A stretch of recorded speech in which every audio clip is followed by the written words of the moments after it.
What's going on, guys? Steele here. Been a little while since my last upload, but this will probably be short. I don't even know how much battery life I'll have. Anyway, I'm doing a video on the Spyderco Nilakka. This was actually loaned to me. If the person wished to be known who loaned it, I'll just annotate it in. Sometimes, I don't know. I've seen some people bug other people when they know that they're generous. I don't want that to happen. Anyway, so the Nilakka, that's a real interesting knife. It is a folding version of a traditional puko. Hopefully it doesn't get too windy. And Spyderco put a zero grind on it from the factory, which is essentially if you were to buy like an Optional or a Mora, you would have the same kind of grind. Goes right down to the edge with no secondary bevel.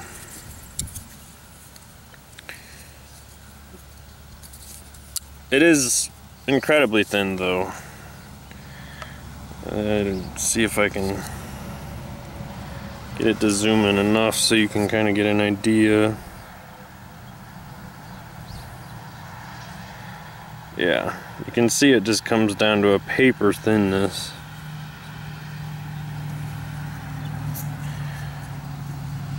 By far, other than like, it's probably even thinner than an Optional. I don't even know if I've seen an Optional that thin.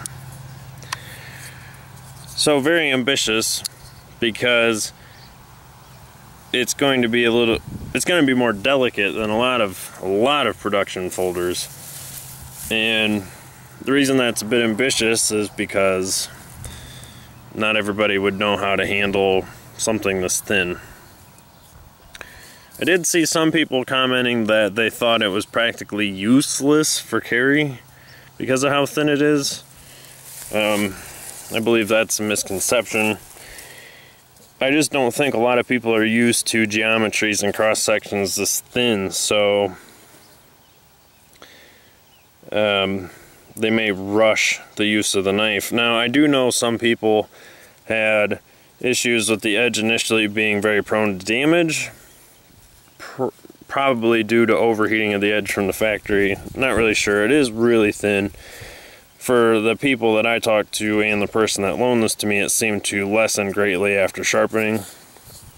Right now, it looks pretty much zeroed. I ran it across the stone 2 or 3 times at like a 30-degree inclusive micro bevel. But the performance of this knife is quite exceptional. And honestly, I would love to see more production knives done in some of the higher wear steels like this. Just more production knives in general. A lot of production knives run in the 20 thousandths thick range for behind the edge thickness. To me, that's thick. I prefer 15 to 10, even under 10 I can do. Well, around 10. 10's pretty good for me. I don't have a lot of issues with damage happening too much. And it just makes cutting easier.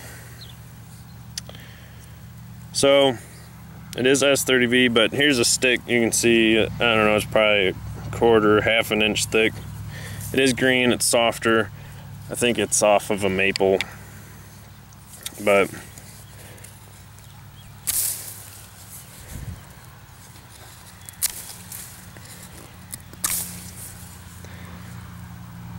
knife handles it well.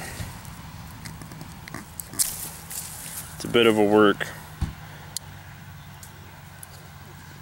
The liner lock must have good geometry because you can see it has a tendency, well, I don't know if it'll do it again, to go in just a little bit on a harder cut, then just returns to normal.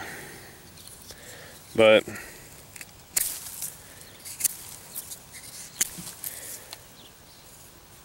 very capable knife. In the use that I've been putting it to so far, which is mainly just in lighter green woods to test it initially, I haven't seen any damage. And so it's been doing well so far.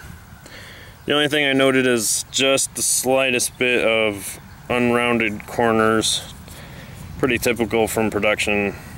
You don't see a lot of rounding of edges really, and it's not really an issue unless you're gripping in a hammer grip and really squeezing.